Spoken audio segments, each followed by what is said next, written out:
too. So today we are going to be wearing Campbell.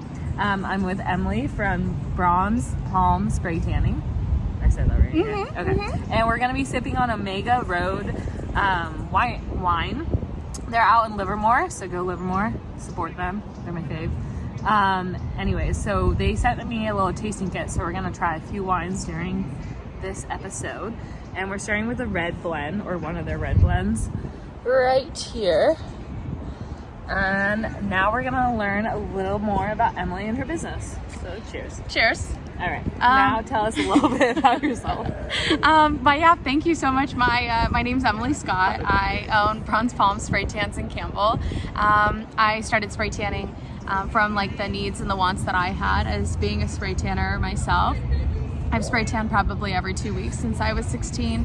I love looking tan. I feel like it's like really fresh and healthy, and I just love the way I look and I feel after a spray tan. And I grew up in Southern California, worked at tanning salons, and ultimately, like when I turned 16, my mom was diagnosed with skin cancer, and then my aunts, my dad, my family members went and also got their skin cancer screenings because it had come up in my mom, and many of them also had skin cancer. So writing was kind of on the wall that it was not a good idea for me to be in the sun. So I skipped going to like the beach bus, and I didn't do any tanning beds, started loading up on sunscreen, and ultimately found spray tanning. It's not to say I haven't had some like tragic tans.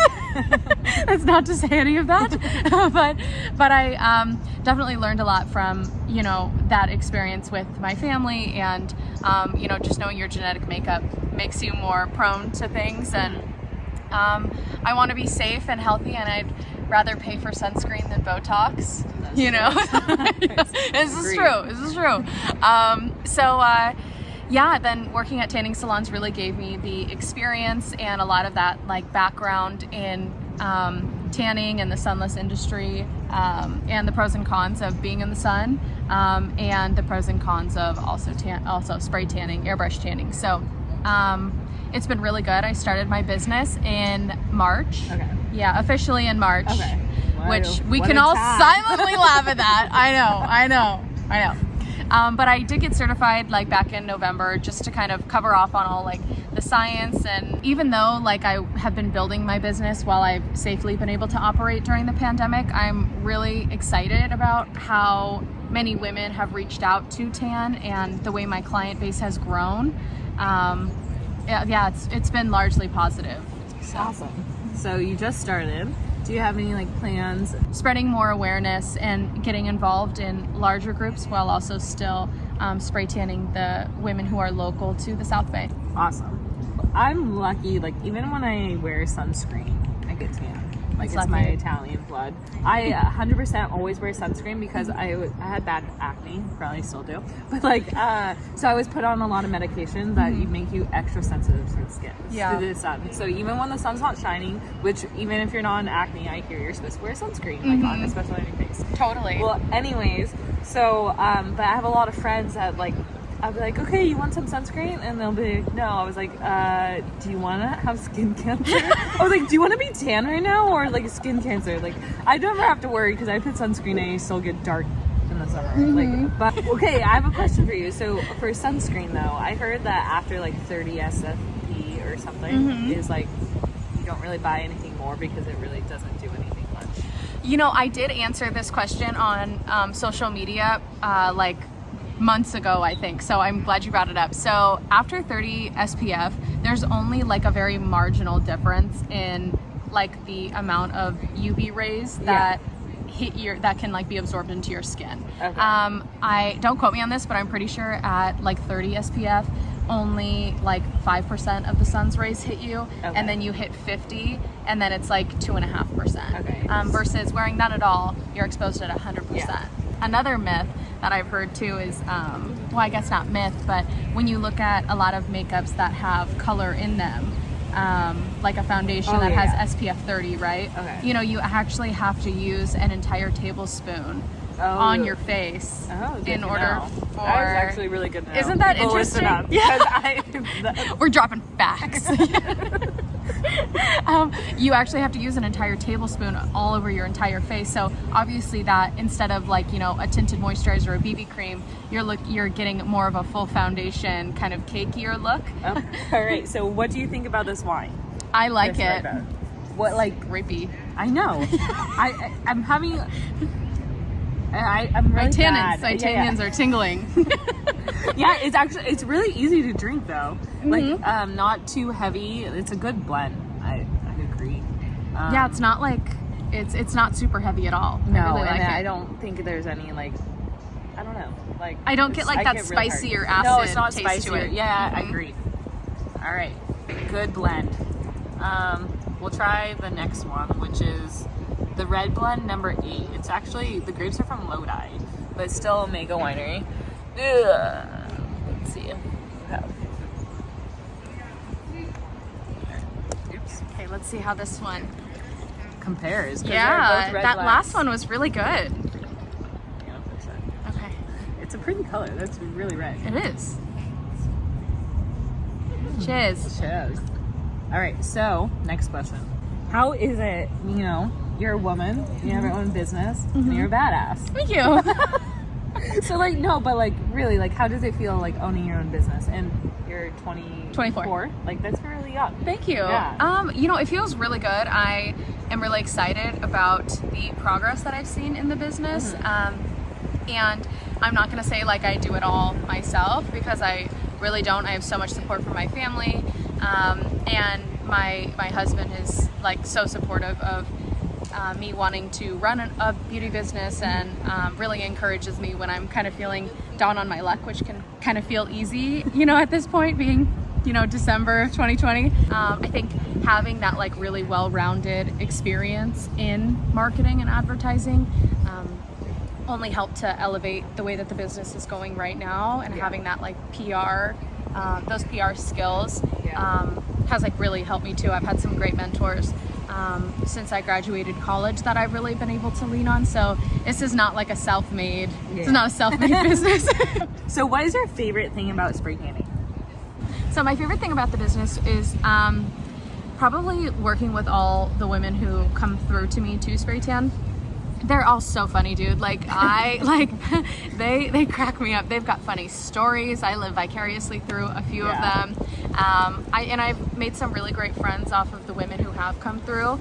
And it's kind of fun to, now that I have branched out and created merch, like with the Totally sweatshirts. Yeah. Let's get one. Gotta get one. They're so cozy.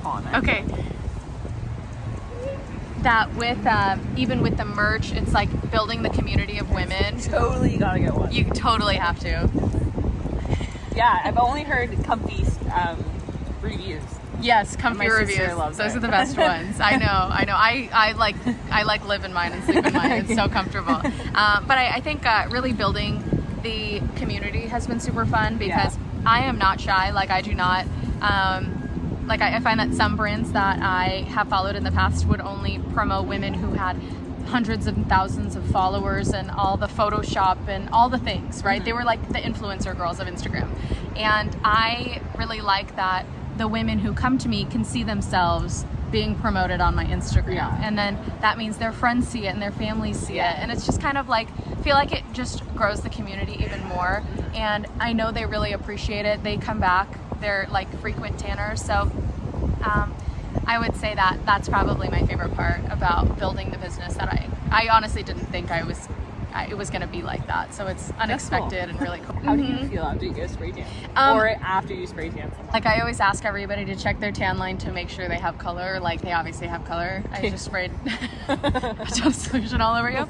And the reaction is always like, oh my gosh, this is so cute. Or like, I'm so golden, or and it's pretty cool. And then as soon as they shower, then I start getting all the photos of them at the wedding or getting engaged, or so it's pretty cool to be able to have a part in all of those like fun occasions. But also like some moms come to me every 2 weeks because they're like, this is like the one thing that I can spare for myself, and it means I can go get a Dunkin' Donuts iced coffee and come to you, and I'm gone for an hour, and it's like my hour of peace that I get every 2 weeks.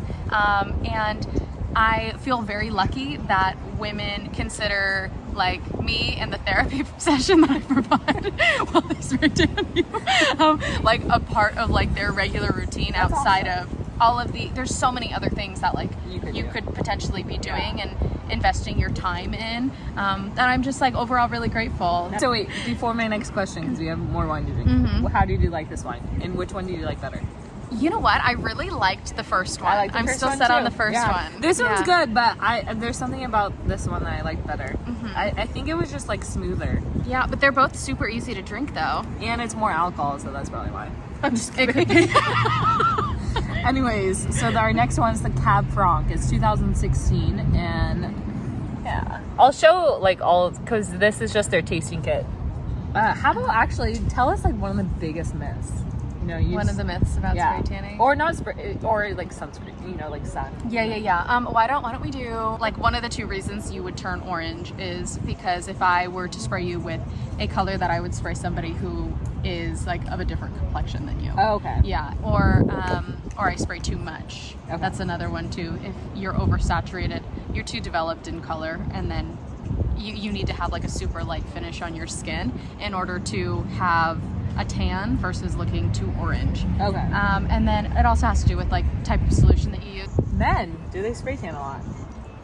You know, I actually don't offer my spray tan services to men. Okay, but is that like a thing? It is a thing. Okay. Yeah, honestly, I get more calls from men than I get women for spray tanning. All right, so we're in COVID. She got shut down. So what's another way of supporting you right now? You could buy one of the Totally sweatshirts. She has black ones coming. Black ones are coming, and then I'll have different colors coming every single month. Okay. So January are black because we are having a funeral for 2020. They're almost full. Yeah, that made me want to buy it. Yeah, right. I know. And I've also come out with different digital downloads as well for women who are looking to get into spray tanning. I'm going to be releasing an engagement course in January. Cool. So just to kind of provide more education for women out there who want to get started. I know I did so much digging at the beginning that these are just like quick, easy, cheap books for women to purchase to get up and running really quickly, so we're not stuck in the stall of what do I do, where do I go? Cool. Laundry list full of things to start a business. So why Totally? I was like trying to think of like different words like vibe and cool, and I just finished Schitt's Creek, so I was like, ew, David, you know? Yeah. And none of them I felt really resonated with me. None of them were really me or really my business. And as much as I love that people come to me for spray tans, they could go anywhere for spray tans, so I know it can't just be like tanning and some, you know, it can't be like fully branded on spray tanning. So I was like, I think I'm just going to use Totally. It's funny. People don't really use that word around here. I totally do, though. You totally do. I totally I used it a lot like growing up in Southern California, and I feel like that's just kind of like my roots. Yeah, you know? I like it. Thank you. It gives a little you in your sweater. I think not so. Just like it's your business and you. Business in the back. In the front. We like to do things opposite. Yes, we do. And the back is like gold foil, so I think it's cute. Really, I say literally a lot, and it's a thing, a common thing. Yeah, because people make fun of it. So I say literally, and I was like, I don't really mean literally. Like I usually it could be figuratively. Yeah, I usually say it because I'm like, literally, this is the best wine. No, I say that about all the wine. I know, and see, now that you said that, like, I'm sure people are gonna be like, wait, what do I use all the time? Yeah. All right, how do you like the Cab Franc? You know, I really like that one. I think that one's my favorite. Yeah, it actually changed my mind about this. It's pretty. I don't know. The finishing was nice. I like the finishing on this. Yeah. 2016. So does the year matter? So it's just the vintage. So this is the year that I believe, the grapes are picked. So, especially in California, the fires, will have a big, or just like the weather, because everything in the soil and the weather, the soil, because every harvest time is a different time they pick. So you have to like people will go test out the grapes to see if they're ready to pick.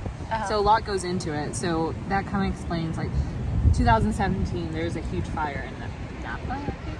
Well, there's a huge fire every year. Every year it feels like. Yeah. So yeah, but like some of the wineries probably didn't even pick the grapes because they all got ruined. Mm-hmm. This year, like luckily, actually the fires started early, so some of the ones already harvest. But so just weather and everything will go into plan or play with how the grapes turned out while crushing. So do you think 2020 is going to be like smokier? Is that a thing? I'm not trying to be kidding. Yeah, no, Okay. some wines will be, some, like I actually just went to a winery before Napa shut down, and they showed me like acres and acres of land they didn't pick because the smoke tainted it. Oh, So it wasn't wow. going to be good. Yeah. So yeah. Wow. Yeah. All right, so last one, we probably didn't do this in order because I break every wine rule there is on the planet. It's a Petit Verdot. And it's 2015, and it's Livermore Valley. You get to taste Livermore. all these You like Livermore? Yes, I don't just like, I love. I think the first one and the last one were Livermore. Yeah. So it's a Livermore winery, but yeah, so people buy grapes from other. Oh, I Yeah. see. Okay. Yeah. Okay. But this one will be all Livermore. Okay. And what kind is this one? A Petit Verdot. So Okay. You should like I this. like this one. Cheers. I'm sure. It's really dark and Cheers. heavy. It is. It's like by far the heaviest. Yeah. Right? I'm glad I ordered that right. Yeah, that was good. You did Go that me. so good. Okay, so is that pretty traditional that Yeah, the so you petites are usually heavy? start lighter to darker Mhm. or heavier in the tasting because your palate. Oh, okay. Yeah, so that's why you usually go from white to red. And Oh, I cab sauves see. are usually toward the end because they're bold, big. Usually people have them with steak, but I just have them on the porch. Are you a steak person? I am. You are. Yeah. Nice. Yeah. Nice. We're doing. We just picked up an 18-pound brisket Oh, from for Christmas? Corralitos Market. Yeah, for Christmas. Oh, nice. Mhm. We're not gonna be with 18 pounds worth of brisket for people for Christmas, but we're just gonna be dropping it off to like family and Oh, stuff. cute. But yeah, we have a smoker. We love to smoke. A trigger. Yeah, Traeger. Nice. We love That's them. awesome. We love them. All right, so let's cheers. What about you? What goals do you have for 2021. 2021? I'm going to make more merch. Merch? What Yeah. kind? What can we expect? Because I'm like a freaking hilarious. Well, at least I find myself. You're so hilarious. funny. You're so Yeah. funny. So I'm making cool sayings that, like, honestly, I just want the shirt, so I'm gonna make it. And if you guys want it, buy it. I think that's the best way to do it. Things I'm that not gonna tell you what they are yet. Okay, okay. Because also, and then I wanna get into the wine industry. Mhm. Well, more so, not just Instagram. In Livermore Valley, so anyone. It was actually funny. So I went wine tasting with my friend, and we decided not to look at anything, and we were gonna do tasting notes, and like we're gonna just say what we taste. And I have a hard time tasting or saying what I taste. But it was fun, and the girl that was like serving us had fun with us, and she's like, "Yeah, you're totally like right," and like, or she's like, "I totally understand what you're saying," and now totally is coming out a lot. But yeah, so it just made Literally. it really fun and like approachable, and I think that's what the wine industry needs more. You don't have to be like a wine snob or anything to appreciate wine. I'm a little more snobbier on red wine. I'll be honest about that, but it's not like because that wine's $50 doesn't make this $20 wine like better. Yeah, but yeah. Well, thank you so much for having me. Yeah, This of has been course. So fun. All right, let's take a sip, and you can tell about this wine. Okay. This is definitely a heavier one. Okay. Yeah, Definitely no, it is. heavier. Mhm. And I think it needs to breathe a little more. I'll be honest, Okay. but it is good. Still, like everything, I don't know, goes down smooth for me. You know, I'm glad we did this because had I not have done this, I would not know that red blends were lighter than like Well, yeah, petites it'll or- depend on the grapes that go into it. Okay. But yeah. Red blends are usually lighter. Because Typically it's a lighter. mixture of- yeah. And then so cabs are always heavy. I thought they were always the heaviest, but I guess petites are Syrahs heavier. are pretty heavy too. Okay. If you haven't had Syrahs. Okay. Yeah, they're toward the heavier side. And then where's Merlot fit on that spectrum? They're usually before the cab sauce. Okay. Yeah, in the middle. Anyways, yeah. So actually, Omega, it's like a father-daughter thing. Oh, cute. Yeah, and she's a woman winemaker, so go woman. Yeah, totally. Totally. Anyway, so she's located in Campbell. Her name's Emily. Bronze Palm spray tan. Spray tan. I know it's a tongue twister. It is, and I'm terrible with But it's easy to find on Google. Yeah, easy and I'm to find on link everything Instagram. in the comments, tag her, and everything. Very active on Instagram. Say She's hey. freaking hilarious. So. Well, thank you again so much for having me. This is so fun. Thanks for hanging out. All right, stay classy. Stay classy.